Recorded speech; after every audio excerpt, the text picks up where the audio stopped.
At InDigital, we know that public safety professionals hold themselves to a high standard. In fact, standard doesn't do it justice. In over 25 years working alongside you, carrying millions of calls over our IP networks, your dedication has inspired us. That's why our ESI Net goes beyond industry standards, not only i3 compliant, but designed to adapt to future development for a network you can count on when it matters most. Learn more at indigital.net. If Within the Trenches has ever taught you something, open your eyes to what it is like to be a 911 dispatcher, or has inspired you to become one, then help support us and join our Patreon. Get exclusive bonus content, one-of-a-kind swag, discounts on merchandise, ad-free early access to new episodes, and much more. To join, please visit patreon.com/WTT podcast. And if you're an industry partner, we have something for you as well. And now, for the show. This is Jordan, and you're listening to the Code 7 Podcast Network.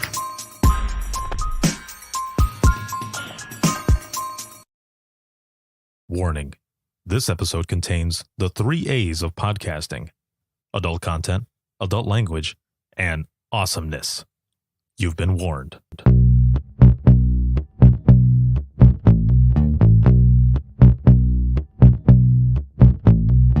Welcome to Within the Trenches, true stories from the 911 dispatchers who live them.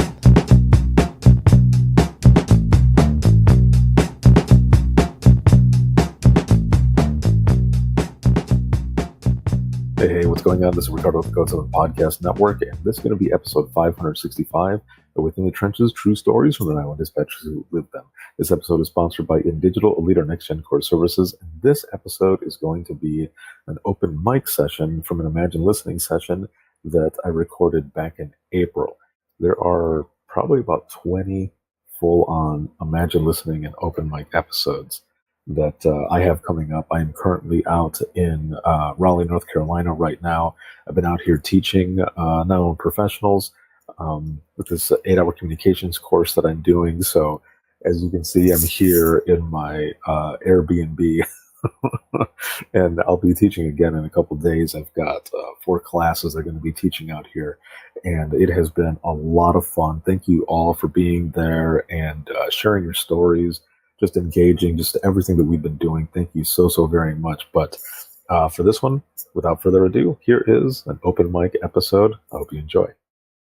Hey, what's going on? This is Ricardo with the Code 7 Podcast Network, and we are about to get started with open mic, and I am here with a live audience. Let's hear it for those who are listening to us right now. Woo! Yeah. So we are here in Burke County. What is that? Oh my gosh, that's a first ever. That is amazing. Please take a picture. Ellie is at the door right now, and this is amazing. That is so cool. That is awesome. We just got done doing an emotional Imagine Listening, and now we are getting to the lighter side of dispatch. This is the funny shit that happens in 911. We are going to be sharing some funny stories here, kind of rapid fire to get as many stories as we can before we start lunch, and and then I'll finish it off with a funny story of my own. So who has a story that they would like to start off with? Okay, you threw your hand up, and then you, and we'll rapid fire this. We got a call about a domestic. It came in as the 911, and the lady, all you can hear the lady screaming is, he won't give it to me. He will not give it to me. Give it back to me now. And we thought they were fighting. It's in the city limits, so everybody goes. They get there, and it was a lady and a man, and they were having adult time with a certain toy, and she wanted the toy, but the man had the receipt going, no, I paid for it. It's mine. So they had to escort the lady off, and the man got to keep it because he had the receipt. What?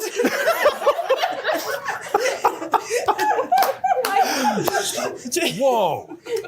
She went back later that night. They were fine. Yeah. Oh. The officers, it was hilarious. The officers were queuing up like, this is a hard situation. Yeah. Yeah. It was the best. So I was going to say, as we were starting, before I went over to you, that it takes one story for all of them to go downhill, and oh, we're at the bottom. There we are. Yeah, we already started. Okay, awesome. Thank you for that. All right, go for it. So I'm gonna follow up on hers. What is going on in North Carolina?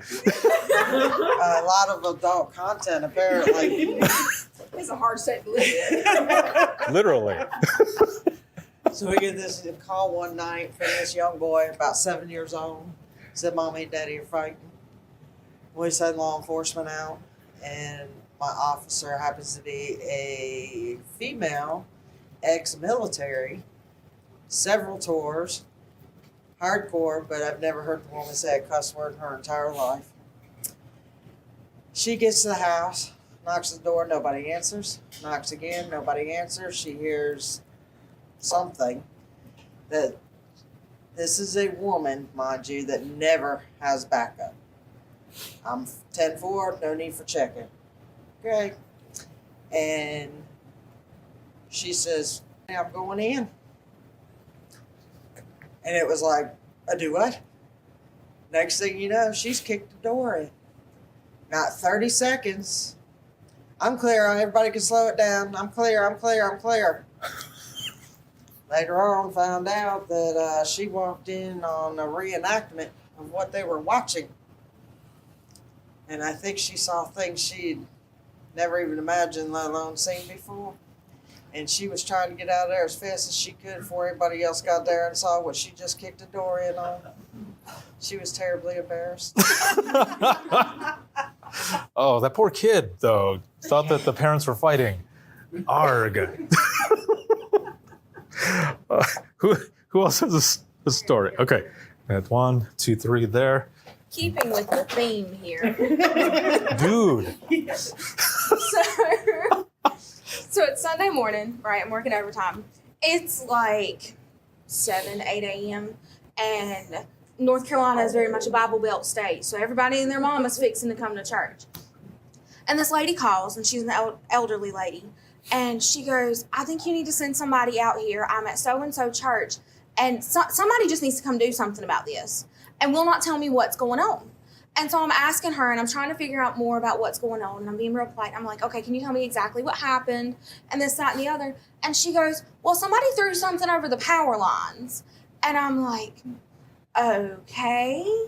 Can you tell me what was thrown over the power lines? Because at this point, I'm thinking tree branch, something like that. Maybe I need to send the fire department, call the power company, and that kind of thing. She goes, no, just send an officer out here. They'll see it. I don't want to say what it is on the phone.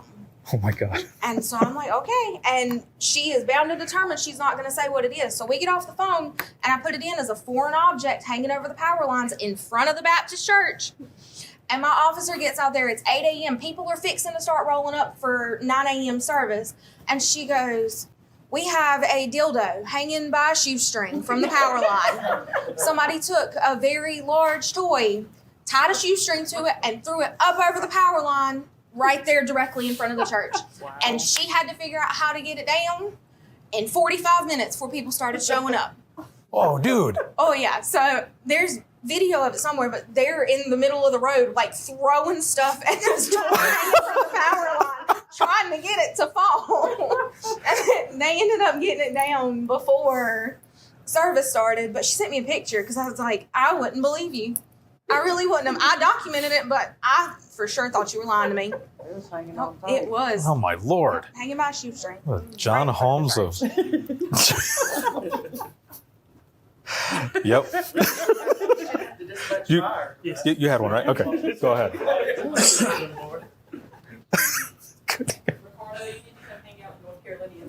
I know. Like, my face is hot. Like, So, one night early in the shift, one of our frequent flyers had been calling several times, giving us grief all night long, just uncooperative the whole night. And I'm sitting on, my partner's talking to him, I'm sitting on the other side of the room. And I'm just taking a call, normal. And then all of a sudden I hear, sir, we ask you these questions because I don't read minds and my crystal ball is broken. And I'm sitting there, did he turn his mute switch on and was just saying that to himself? So I look up, I'm like, did you? He said, he flipped his mute switch because I watched him do it. He said, oh yeah, I just told him that. I about fell out of my chair. Sometimes you have to be real with people. And honestly, Oh, hold on a minute. Before I even say what I'm about to say, don't do something and go back and be like, well, Ricardo was teaching us and he said it's okay. No. I have just found that when you're real with your callers sometimes, that will get them to actually to do what it is that you want them to do. Like if someone is complaining, like, where are they? I'm like, and I would say to them, the officer's not just waiting around the corner. Like, they're coming from like a couple townships, and just telling them that was, they were like, okay, like, I get it. If you beat around the bush though, then, and be vague, then that's when, but that right there, that's like on the line. That's great. That is cool. I love it. Too. Oh, there you go. Awesome. Perfect. Okay, so we had gotten a call. It was like on a weekend, middle morning, about a disturbance within the family. So I'm trying to gather the information. And she says, I said, well, what's this disturbance over? She said, we have 2 pregnancy tests, and now we forget which one is whose. I said, what, ma'am? She said, okay, well, this is it. We both have babies by the same guy. We moved in together to split the rent, and it helps with visitation. And one of us is pregnant. Now we don't know which one. What? Ma'am, what did you need me to do for you? She said, well, pray for me first. She said, but we need somebody to come over here and straighten this out. I'm like, ma'am, I'll be more than happy to send an officer to keep the peace, but I'm not sure he's going to be able to straighten that all out. Wow. So they were all living together. But an officer did go out? Oh, yeah, because they were fighting over the pregnancy test. Whoa. It's like some Maury. Like, Maury doesn't do his thing anymore, but that's like that. Like, you are the father. You're not the father. That's a first, at least for this program, to have something like that. Anybody on this side have one they want to say out loud? Story? Oh, okay. Oh, she's like just telling you. Yes? No? Okay. So, then I will, because lunch is already here, I'll finish this portion off with a story of mine. It's usually how I finish open mic. And so here we go. And then we'll get to lunch here. Hopefully you're able to eat after I tell you this. So when I was dispatching, it was a few years before I retired out. I ended up, our schedule was 3 12s and a 4-hour. And the 4-hour was always on a Wednesday. So this week, it was my turn to do the 1A to 5A shift. I'm driving to work. I need to stop to get something to drink because I got to stay awake, right? And I need to get something to eat. So I stop at the gas station, walking around, trying to find something, and I find something that looks good. And I got a gas station burrito. I think that's my favorite part when I tell this story. Everyone going, "Aw, like stupid." Like, so I got a gas station burrito. It was about this big, all right, and it was called the Red Bomb. Oh. Now I should have known from that moment that might be my future, but I got it either way. It's a real thing. Look it up. It's Red Bomb. And then I get what I'm going to drink. Now it's middle of the night, got to stay awake. I got myself a sugar-free 12-ounce Red Bull. So I get to dispatch early enough so I can microwave my burrito.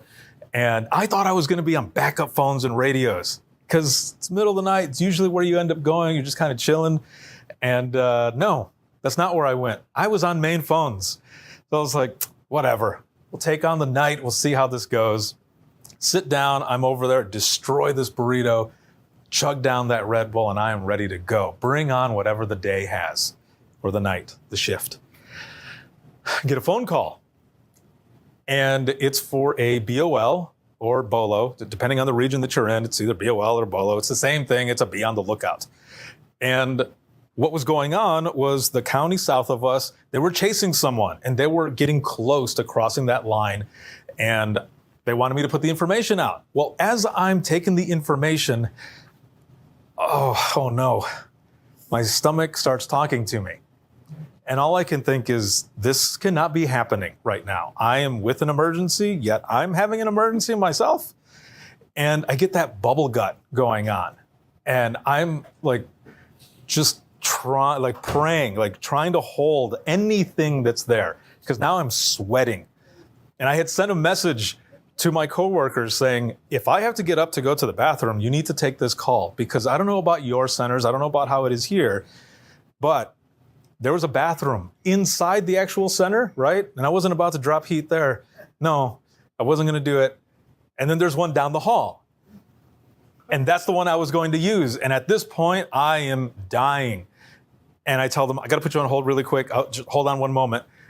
Put them on hold. I stand up. I look at my coworkers on the other side, and I said, I need to run down the hall. Get the phone. They're like, okay. So I haul ass running so fast, you could probably see smoke. Hopefully smoke, nothing else, right? But I'm hauling ass. Go down, do my thing, come back. I'm like, all right, I'll take the phone back.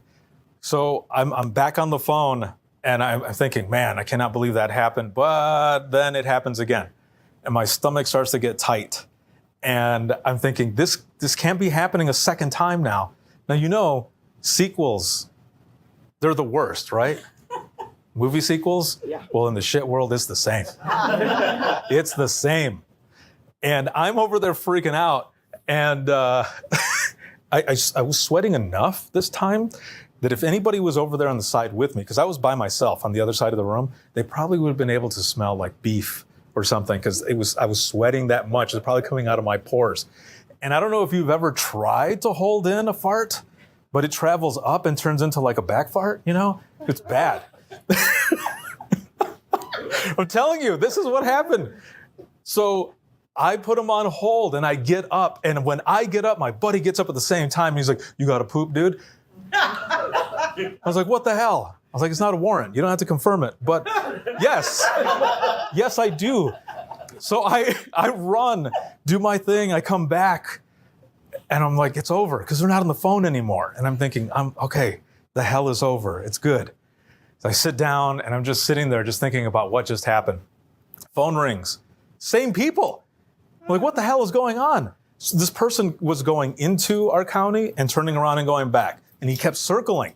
All I could think was, put the stop sticks down, take this person out, you know, their vehicle. I'm going through my own shit right now, literally. And a third time now, what I call my trilogy of poo, it was horrible. And now there's no way that I'm going to be able to get to the bathroom down the hall. So I put him on hold and I stand up and I said, I'm not going to make it. I'm going to go right here. And they're like, what? And I was like, no. Hold on. Not right here. The bathroom that's right here in back of me as you drink the 12-ounce Red Bull. Oh my God, the sugar-free. That's awesome. That's the one. So I go into the bathroom.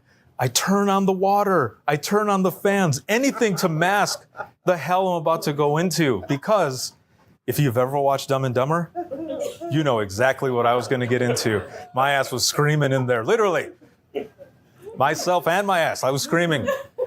I come out, my coworkers are not on the phone anymore, and they're just laughing and laughing at me. I'm the supervisor on duty, and I said, screw you guys. I'm going to turn up the heat so that you can smell it. Now, I didn't do that. But to close this out, years later, I'm on a trip with my family to Washington State. We stopped in Montana, and I'm in a gas station. And I'm just walking through the gas station, and as I'm walking, I get this like weird twitch. I was like, what the hell was that? And I turn to the right, no lie. In the cooler are Red Bomb burritos next to a display of Red Bulls, and all I could think was, screw you, Montana. That's my story.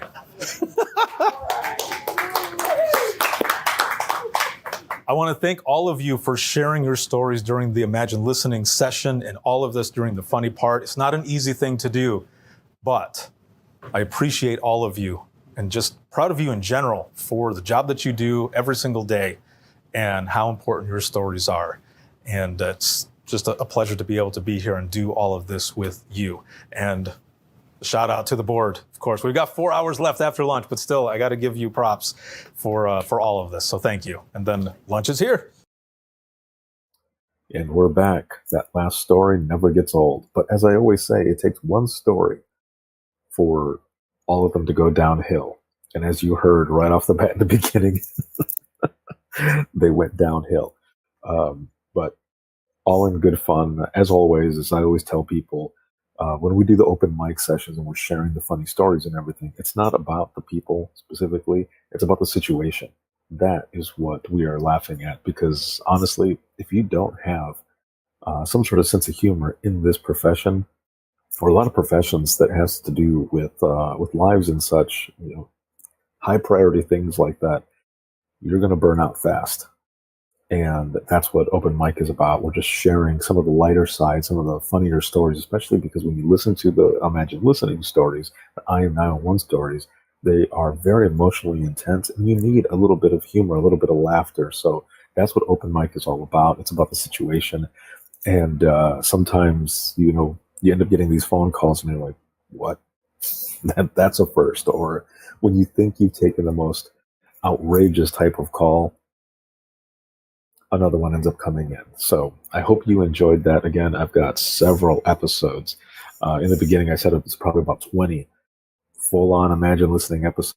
Imagine Listening, as well as the open mic episodes. So we've got tons of them coming up, a lot more appearances at conferences and classes that are going on. If you've been to any of my classes, thank you for being there. I've had so much fun with all of you, and I've got another episode coming up next week, so make sure to tune in for that. And this episode is sponsored by InDigital, a leader Next Gen Core Services. Shout out to subscribers, as always. And you can see this on Facebook, YouTube, as well as LinkedIn and X. And you can listen 24/7 on Apple Podcasts, iHeartRadio, Spotify, your favorite podcasting app, and within thetrenches.net. Have a good one, everyone. And we'll see you all in the next one.